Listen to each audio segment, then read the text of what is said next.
तो hello friends, आप सभी का स्वागत है मेरा यूट्यूब चैनल शिक्षा विद सौरभ में। आशा करते होंगे आप मस्त होंगे, स्वस्थ होंगे और इंतज़ार कर रहे होंगे कि कब कैंपस आ जाए। तो अब ज़्यादा दिन आपको इंतज़ार नहीं करना है, मात्र 1.5 से 2 महीने आपको और इंतज़ार करना है, फिर आप जल्द कैंपस आ जाएंगे। तो आपने थंबनेल देखकर समझ गया होगा कि आज हम किस टॉपिक पे बात करेंगे। बहुत सारे स्टूडेंट के कमेंट्स आ रहे थे कि क्या हम बिना इनकम सर्टिफिकेट के फॉर्म अप्लाई कर सकते हैं, मेरे पास ओबीसी एनसीएल नहीं है तो क्या हम बिना ओबीसी एनसीएल के अप्लाई कर सकते हैं, अगर नहीं है तो क्या करें। बहुत लोगों का ये भी आ रहा था, डाउट्स कमेंट्स कर रहे थे, पर्सनल मैसेज कर रहे थे कि क्या करेक्शन विंडो ओपन होगा, कुछ उनके डॉक्यूमेंट्स में गलतियां हो गई है तो करेक्शन करना चाहते हैं अपने डॉक्यूमेंट्स में जो अप्लाई कर चुके हैं। और कुछ का ये भी प्रॉब्लम है कि क्या डेट एक्सटेंड हो सकता है क्या। तो सभी बिंदु पे, सभी टॉपिक्स पे हम बात करेंगे। बात करने से पहले आपसे 2 बातें कहना चाहेंगे। पहली बात ये है कि वीडियो को 1 सेकंड भी स्किप ना करें। अगर वीडियो को 1 सेकंड भी स्किप करते हैं तो चीज़ आपको समझ में नहीं आएगी जो हम आपको समझाना चाह रहे हैं। और दूसरी बात ये है कि अभी तक आपने मेरे यूट्यूब चैनल को सब्सक्राइब नहीं किया है तो प्लीज़ सब्सक्राइब कर लें। ये आपसे हम्बल रिक्वेस्ट है, क्योंकि जब तक आप सब्सक्राइब नहीं करेंगे तो वो चीज़ आपको भी समझ में नहीं आएगी जो हम आपको आगे समझाएंगे। क्योंकि सब्सक्राइब का मतलब होता है कि कुछ भी नोटिफिकेशन आएगा, आप सब्सक्राइब किए हुए रहेंगे तो आपके पास नोटिफिकेशन ऑटोमेटिक चला जाता है। जैसे अभी हम काउंसलिंग का वीडियो बनाएंगे, काउंसलिंग आने वाला, मेरिट लिस्ट निकलेगा तो मेरिट लिस्ट का वीडियो बनाएंगे, और कब आपको आना है, एडमिशन कैसे होंगे, हॉस्टल अलॉटमेंट के टाइम आपको क्या करना, वो सब आपको तभी मिल पाएगी जब आप सब्सक्राइब किए हुए रहेंगे। तो ये आपके लिए प्लस पॉइंट है। नोटिफिकेशन के लिए ज़रूरी है कि आप सब्सक्राइब कर रखें। आप किन्हीं सभी नोटिफिकेशन चाहते हैं उनको आप सब्सक्राइब करना जरूरी होता है आपको। तो प्लीज़ आपसे हम्बल रिक्वेस्ट है, सब्सक्राइब कर दें, वही हमारा मोटिवेशन है। तो चलिए हम चलते हैं टॉपिक की ओर। बहुत सारे के मन में कमेंट्स आ रहे थे, सभी कमेंट्स को हमने पहले एनालिसिस किया, तो उस पर मैं एक में डिटेल्स वीडियो लेकर आया हूँ।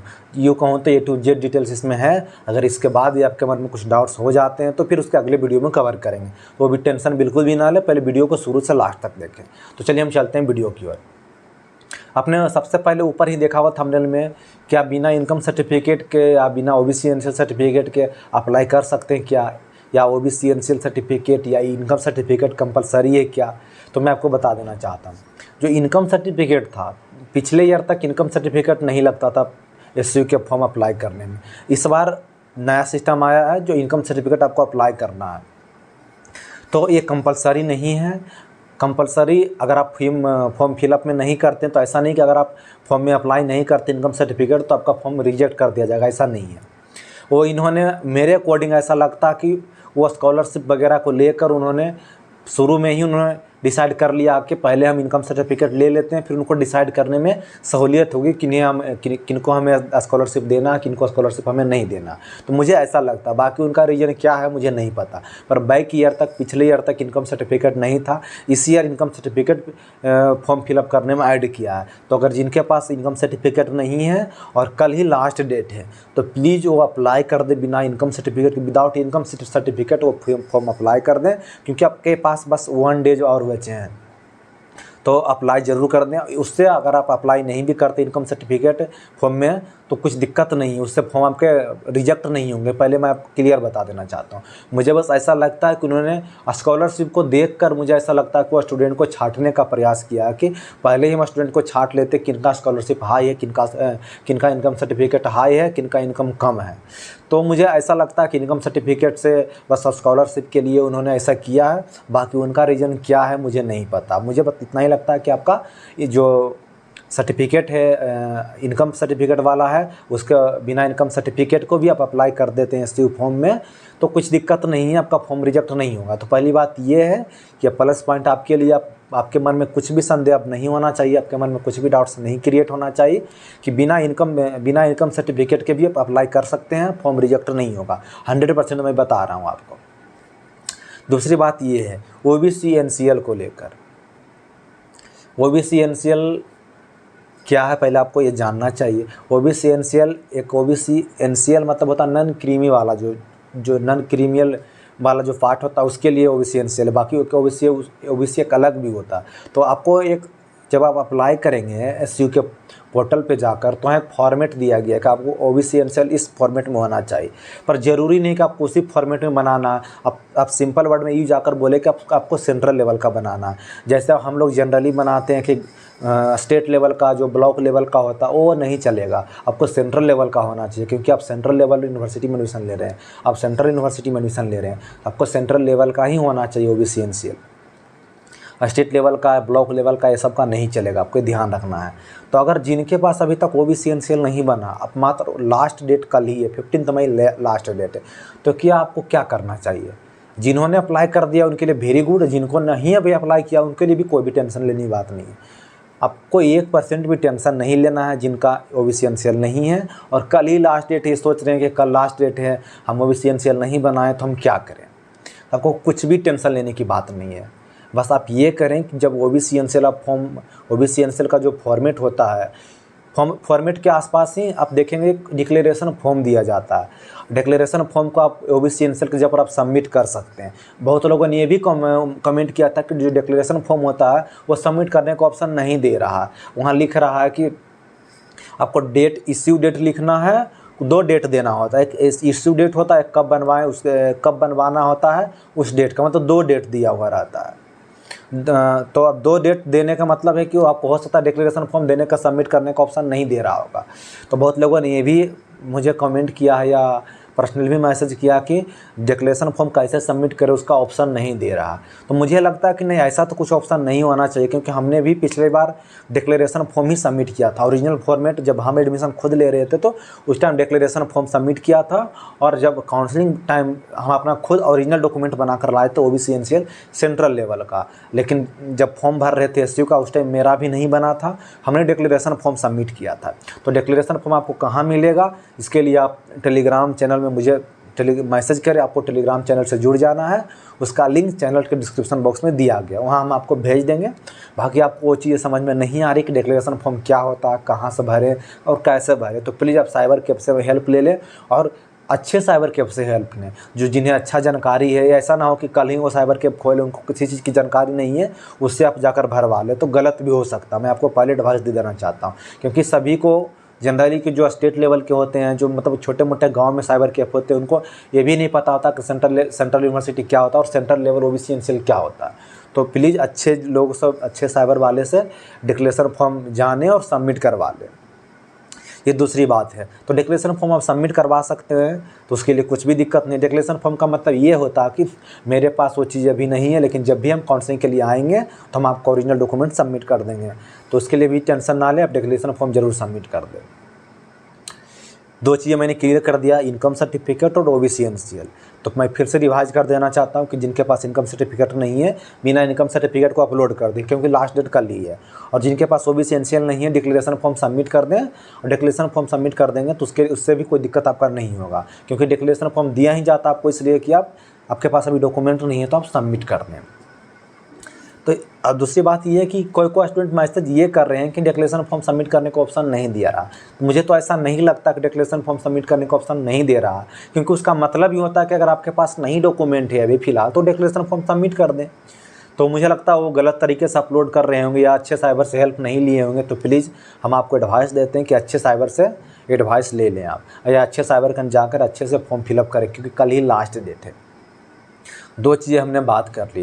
और तीसरा बात ये है कि बहुत सारे स्टूडेंट इसलिए भी कमेंट कर रहे हैं, पर्सनली भी मैसेज कर रहे हैं टेलीग्राम पे, इंस्टाग्राम पे, फेसबुक पे, कि सर फॉर्म फिलअप करने में सर्टिफिकेट भी मांग रहा और 10th या 12th का मार्कशीट भी मांग रहा। तो मैं आपको बता देना चाहता हूँ कि बिना आप सर्टिफिकेट का भी अपलोड कर सकते हैं। ज़रूरी नहीं कि आपका सर्टिफिकेट भी और मार्कशीट दोनों सबमिट करना है, क्योंकि सर्टिफिकेट और मार्कशीट उन्होंने बस फॉर्मेलिटीज़ के लिए लिख दिया है, और ऐसा कुछ नहीं होता। जब हम एग्जांपल हम अपना खुद लेते हैं, हम अपना खुद कैसे लेते हैं एग्जांपल कि हम भी बस मार्कशीट ही अपलोड किए थे, मेरे पास भी सर्टिफिकेट नहीं था, तो इससे मेरा फॉर्म रिजेक्ट नहीं हुआ। एग्जाम्पल के रूप में मैं आपको अपना बता रहा हूँ कि मेरा फॉर्म रिजेक्ट नहीं हुआ, मैं भी बस मार्कशीट ही अपलोड किया था, सर्टिफिकेट अपलोड नहीं किया था, क्योंकि सर्टिफिकेट आने में बहुत लंबा वक्त लेता, बहुत लंबा टाइम प्रोसेस है सर्टिफिकेट का। मार्कशीट आपको 1 से 2 मंथ में आपको मिल जाएंगे, लेकिन जो सर्टिफिकेट होता है आपको 1 ईयर 2 ईयर भी आपको प्रोसेस में लग जाते हैं। तो ज़रूरी नहीं है, कंपलसरी नहीं है कि आपको सर्टिफिकेट भी सबमिट करना है, सिर्फ आप मार्कशीट भी सबमिट कर सकते हैं, सर्टिफिकेट ज़रूरी नहीं है।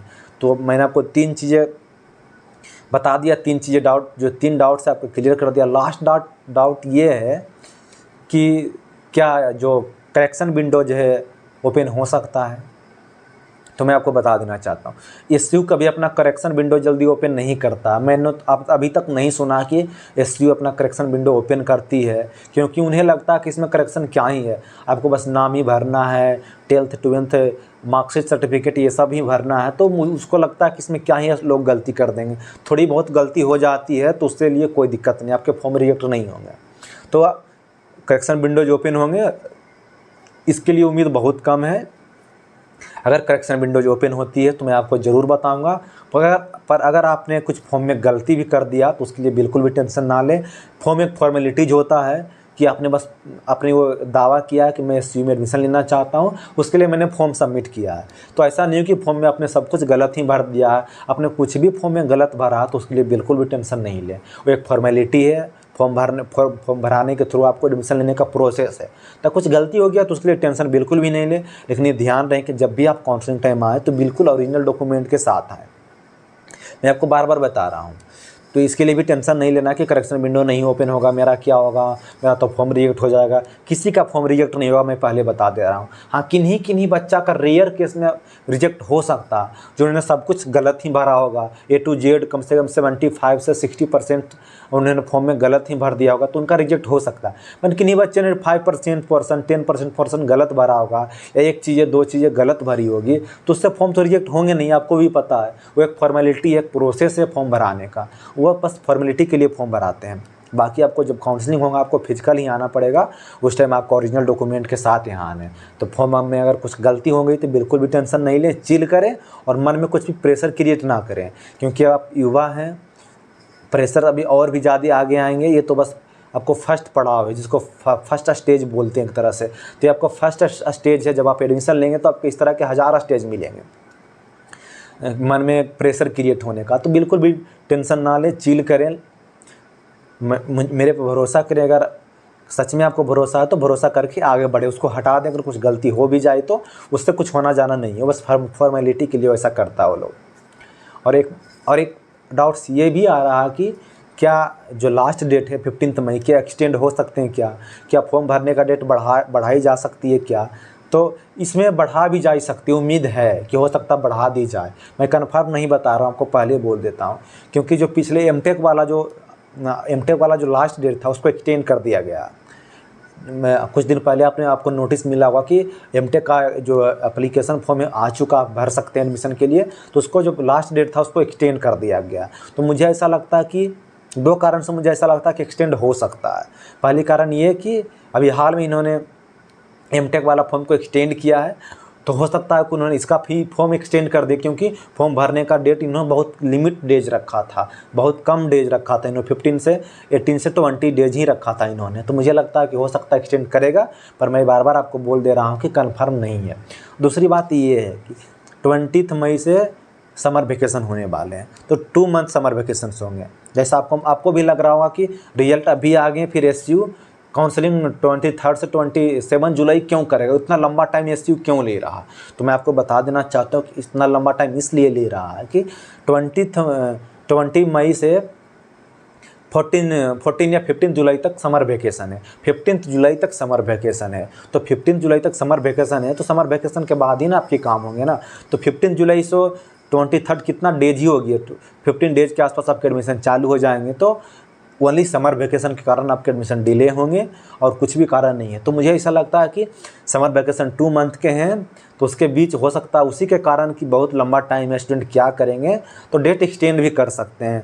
जो कल वाला लास्ट डेट है 15 मई, तो उसका एक्सटेंड भी कर सकते हैं, क्योंकि बहुत लंबा टाइम है, लॉन्ग डेज है, 2 महीने बहुत ज़्यादा टाइम होते हैं। तो मुझे ऐसा लग रहा है कि ये समर वेकेशन के कारण डेट एक्सटेंड भी हो सकते हैं, मैं कन्फर्म नहीं बता सकता हूं, लेकिन मैं आपसे रिक्वेस्ट करता हूं कि अभी तक जिन लोगों ने अभी तक फॉर्म नहीं भरा है प्लीज़ अप्लाई कर दें। इनकम सर्टिफिकेट है या नहीं है, ओबीसी एनसीएल है या नहीं है, फ़र्क नहीं पड़ता है। अगर आपके पास नहीं है और नहीं भरेंगे तो ऐसे भी आपका एडमिशन नहीं होना है। अगर आप भर देते हैं तो चांसेस है कि आपका एडमिशन हो भी सकता है। अगर आप नहीं भरेंगे कि मेरे पास ना इनकम है, ना ओबीसी एनसीएल है, ना सर्टिफिकेट है, ना मार्कशीट है, ना ये है ना वो है, तो आपका एडमिशन ऐसे भी नहीं होना। जब आप भर देंगे तो चांसेस है कि आपका एडमिशन हो भी सकता है। तो प्लीज़ कल ही लास्ट डेट है, अपना फॉर्म जल्दी भर लें। और डेट एक्सटेंड जैसे ही होता है मैं आपको ज़रूर इन्फॉर्मेशन दूंगा नई वीडियो में, और टेलीग्राम में ज़रूर शेयर कर दूंगा कि डेट एक्सटेंड हो गया। पर डेट एक्सटेंड अभी होने की संभावना है या नहीं है मैं कैसे कर सकता हूँ कन्फर्म, पर मैं बता दिया हूँ कि डेट एक्सटेंड हो सकता है समर वेकेशन के कारण, क्योंकि लंबा समर वेकेशन चलेगा। तो मैंने 4 पॉइंट आपसे डिस्कस कर लिया। पहला, इनकम सर्टिफिकेट के बिना भी फॉर्म भर सकते हैं, नहीं है तो भी कोई दिक्कत नहीं। ओबीसी एनसीएल के जगह पर आप डिक्लेरेशन फॉर्म लगा सकते हैं। और तीसरा, सर्टिफिकेट नहीं है तो भी मार्कशीट लगा सकते हैं। ओपन विंडोज जो करेक्शन ओपन विंडोज है ओपन होने की संभावना बहुत कम है, और डेट एक्सटेंड होने की संभावना है, हो भी सकती है पर कन्फर्म नहीं है। 5 बातें मैंने आपको बताया है। ये बहुत सारे डाउट्स आ रहे थे, बहुत सारे पर्सनल मैसेज आ रहे थे जिनको मैं पर्सनल रिप्लाई नहीं कर सकता था। मैं वीडियो के माध्यम से आपको पूरा विस्तार से डिटेल्स के साथ आपको समझाने का प्रयास किया। उम्मीद है कि आप समझ गए होंगे, अच्छे से समझ गए होंगे। और एक लास्ट बात ये है कि कुछ बच्चे ने जो मैं इसके पहले वीडियो अपलोड किया था एसयू सीट्स अपडेट वाला, क्योंकि कुछ सीटें इन्होंने कम कर दिए थे, कुछ सीटें बढ़ा दिए गए थे। 2023 में कुछ सीटें ज़्यादा थी, जिससे सोशल साइंस वाले में ऑलमोस्ट सारे सोशल साइंस वाले सब्जेक्ट में पिछले साल तक 65 सीट्स था, लेकिन इस बार किसी में 40 कर दिए गए हैं, किसी में 50 कर दिए गए हैं। तो पिछले मैंने आपको बताया था पिछले वीडियो में, उसी वीडियो में मैंने आपको ये भी बोला था कि जो एडमिशन फीस होगा, आपके मन में प्रश्न आ रहा होगा, आपके मन में क्वेश्चंस बन रहे होंगे कि आपने सब कुछ बता दिया, काउंसलिंग कैसा होगा, डॉक्यूमेंट वेरिफिकेशन कैसा होगा, हॉस्टल अलाटमेंट कैसा होगा, तो उस टाइम हमको कितना पैसा लगेगा एडमिशन टाइम, ये आपके मन में क्रिएट हो रहा है कि मुझे घर से कितना पैसा लेकर जाना है एडमिशन टाइम। क्योंकि आप तो घर से 1 लाख मांग नहीं सकते ना, 2 लाख मांग नहीं सकते ना।